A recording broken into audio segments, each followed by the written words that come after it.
देश में कोरोना, महंगाई, भ्रष्टाचार, रोजगार सहित कई मसलों को लेकर कांग्रेस लगातार केंद्र पर हमला बोलती रही है। इसी कड़ी में एक बार फिर कांग्रेस प्रवक्ता और राष्ट्रीय महासचिव रणदीप सिंह सुरजेवाला ने केंद्र की मोदी सरकार पर वार किया है। उन्होंने कहा कि देश के लिए मोदी और महंगाई दोनों हिंदुस्तान के लिए हानिकारक है। कांग्रेस नेता सुरजेवाला आज राजस्व मंत्री रामलाल जाट के बेटे अंकित जाट के शादी समारोह में शिरकत करने भीलवाड़ा आए थे। इस दौरान मीडिया को संबोधित करते हुए उन्होंने मोदी सरकार पर जमकर निशाना साधा। उन्होंने कहा कि मोदी सरकार का निशाना साफ देश की संपत्ति बेच देंगे, दुकानदारों, छोटे उद्योगों का धंधा चौपट कर डालेंगे, जो बच जाएगा चंद कंपनियों को दे देंगे, युवाओं को नशे में धकेल देंगे। उन्होंने 3 नारे देते हुए प्रेस कॉन्फ्रेंस को संबोधित किया कि मोदी और महंगाई, मोदी ही महंगाई है और मोदी और महंगाई दोनों देश के लिए हानिकारक है। इस दौरान उन्होंने कहा कि मोदी की सरकार ने जनता को कष्ट देने के मामले में बड़े बड़े रिकॉर्ड बनाए हैं। सबसे ज्यादा बेरोजगारी मोदी सरकार में, सरकारी संपत्तियां बिक रही है मोदी सरकार में, पेट्रोल के रेट एक साल में सबसे ज्यादा बढ़े हैं मोदी सरकार में। उन्होंने कहा कि 2014 में सोनिया गांधी व मनमोहन के नेतृत्व में सरकार चल रही थी, उसके बाद 7 साल से मोदी सरकार है।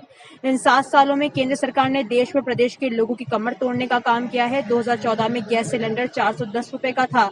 मोदी ने लोगों से सब्सिडी छोड़ने की बात कही और कहा कि मुझे उज्ज्वला योजना में बहनों को सिलेंडर देना है। लोगों ने सब्सिडी छोड़ दी, लेकिन आज उज्ज्वला योजना का गैस सिलेंडर 410 रुपए की जगह 1000 रुपए का मिल रहा है।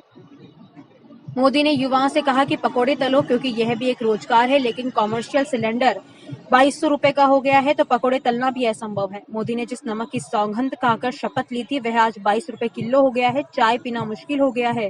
भीलवाड़ा औद्योगिक व कृषि क्षेत्र का मिश्रण है, जिससे देश प्रदेश की अर्थव्यवस्था चलती है। कांग्रेस के राज में डीजल की कीमत 56 रुपए और पेट्रोल की कीमत 70 रुपए प्रति लीटर थी। आज पेट्रोल डीजल की कीमत 110 रुपए प्रति लीटर हो गई है। 2014 में डीजल का सेंट्रल एक्साइज 3.56 रुपए प्रति लीटर था, तो 7 साल में 32 रुपए तक पहुंच गया। हालांकि अभी हिमाचल में चुनाव हारने के बाद 10 रुपए कम करने के बाद 22 रुपए रह गया है। पेट्रोल पर 2014 में 9.20 रुपए प्रति लीटर सेंट्रल एक्साइज था, जो 5 रुपए कम करने के बाद भी 28 रुपए प्रति लीटर है। 7 साल में मोदी सरकार ने पेट्रोल डीजल से 24 लाख करोड़ रुपए कमाए हैं और यह सब जनता की जेब काट कर लिया गया पैसा है। आम लोगों का सुबह से उठकर शाम तक जीना दुश्वार हो गया है। सब्जी व दालें महंगी हो गई है। तत्कालीन केंद्रीय कांग्रेस सरकार ने सब्सिडी देकर भीलवाड़ा क्षेत्र में उद्योग लगवाए, इसलिए सबसे तरक्की पसंद इलाका है। नोटबंदी पर छोटे छोटे उद्योगों को चोट मारी गई। गब्बर सिंह टैक्स यानी जीएसटी लगाकर रही सही कसर पूरी कर दी गई। यहाँ यूपी व बिहार के कई लोग काम करते हैं। लॉकडाउन में उनके साथ जो हुआ वह किसी से छिपा नहीं रहा। देश की अर्थव्यवस्था गर्त में चली गई। इसे सुधारने व जनमानस की आय बढ़ाने का कोई उपाय व रास्ता नहीं है। सुरजेवाला ने कहा कि भाजपा ने कर्नाटक, हिमाचल, हरियाणा व महाराष्ट्र में चुनाव हारे, उसके बाद थोड़ी समझ आई, लेकिन अभी पूरी तरह समझ आने में सदियों लगेंगे।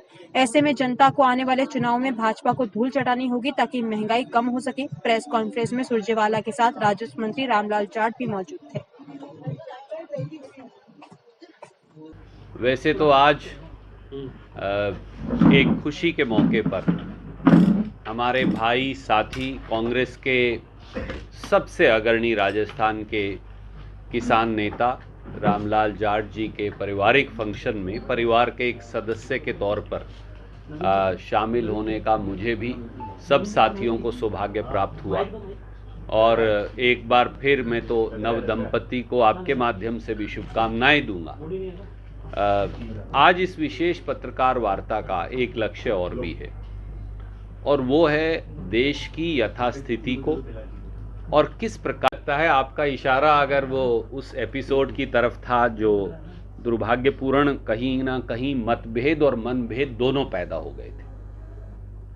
मनभेद भी पैदा हुआ था और मतभेद भी हुआ था, पर वो सब दूरियां मिट गई।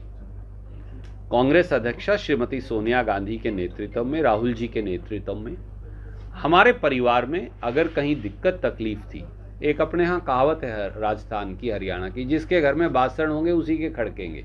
जिसके घर में कोई होगा ही नहीं कुछ भी, उसके खड़क नहीं सकते। तो मैं मानता हूँ हमारे खड़के थे, पर हमने अपना परिवार फिर इकट्ठा कर लिया और उन सब साथियों को जो किसी वजह से नाराज हो गए थे उन्हें भी मौका दिया।